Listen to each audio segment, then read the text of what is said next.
Assalamualaikum warahmatullahi wabarakatuh. Selamat datang bagi yang pertama kali menemukan DK Channel di YouTube. Gimana kabarnya hari ini? Semoga kita semua dalam keadaan sehat ya. Baik, pada video kali ini saya akan berbagi trik bagaimana cara memilih saham yang akan kita beli untuk mengisi portofolio kita. Jadi dalam hal ini kita harus hati-hati sekali ya memilih saham agar tujuannya kita kan mencari profit. Nah, jangan sampai yang kita dapat malah rugi. Maka dari itu kita harus membuat sebuah planning ya, planning atau trading plan yang tepat sehingga kita memperoleh profit dalam trading saham ini, baik untuk swing trading maupun investasi. Karena di saham ini ya bisa saja kita mengalami loss ya. Pada video kali ini ada beberapa trik yang ingin saya sampaikan ya. Yang pertama adalah kita harus membuat trading plan yang jelas dalam saham ini. Jadi langkah pertama yang harus kita lakukan adalah screening saham dengan teliti dan hati-hati ya. Dalam men-screening saham itu ada 3 hal yang perlu kita perhatikan. Yang pertama adalah technical analysis atau analisa teknikal. Jadi kita harus menganalisanya terlebih dahulu. Itu bisa kita gunakan ya dengan menggunakan chart seperti ini ya. Di masing-masing sekuritas biasanya ada. Jadi kita analisa dulu mana saham-saham yang berpotensi naik, mana yang berpotensi turun.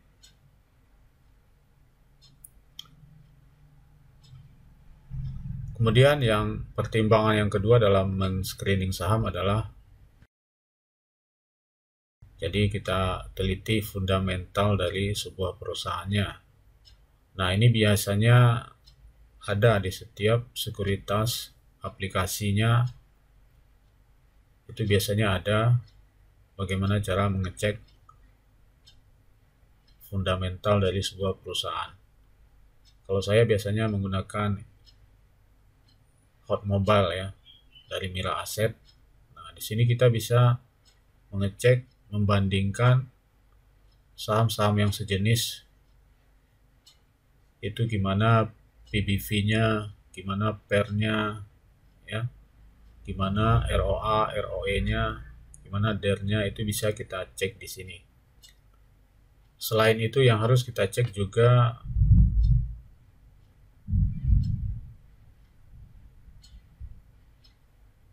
keuangan perusahaannya ya.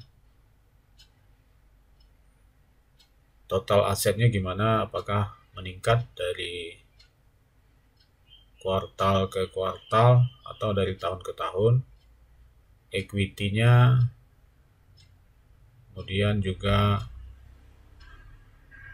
liabilitasnya. Nah, itu harus kita ketahui terlebih dahulu.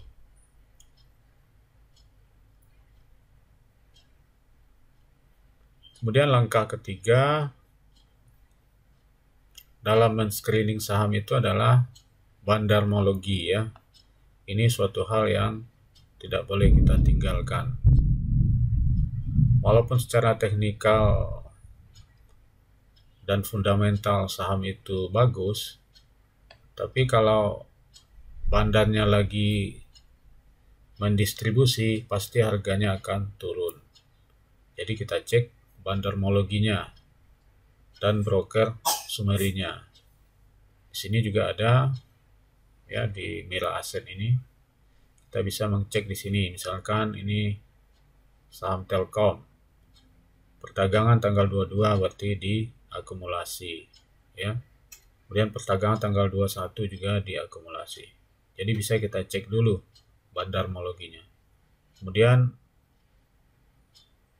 broker summary-nya ini juga harus kita cek dulu apakah saham tersebut net buy atau net sell. Nah, di sini misalkan saham Telkom itu bayarnya lebih besar daripada sellernya.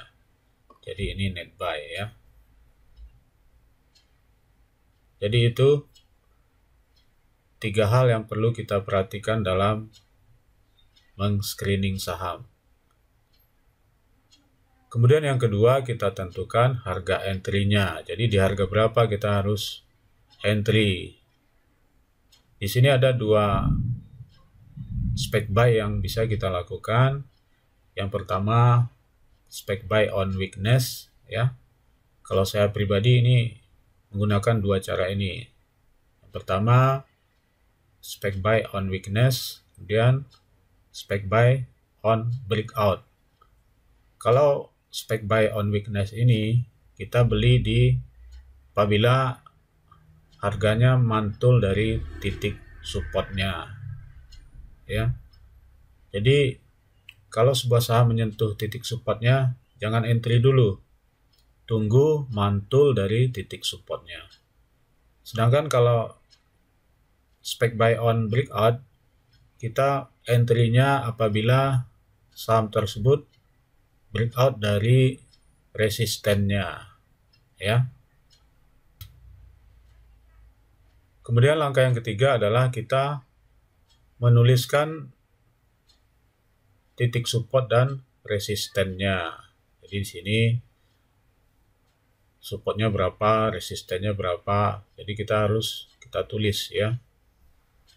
Kalau saya buat dalam Excel seperti ini.